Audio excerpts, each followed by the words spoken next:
Finally, we're here. Yan yung ating, grocery for this week. Natin. For a week.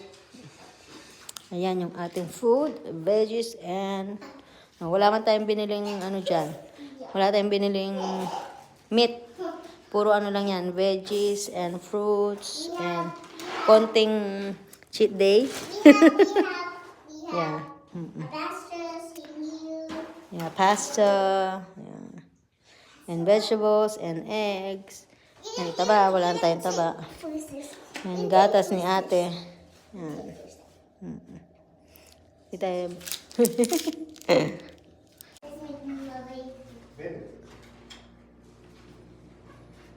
Everybody gets kung fu fighting. Huh! May lumoy kang kung fu fighting.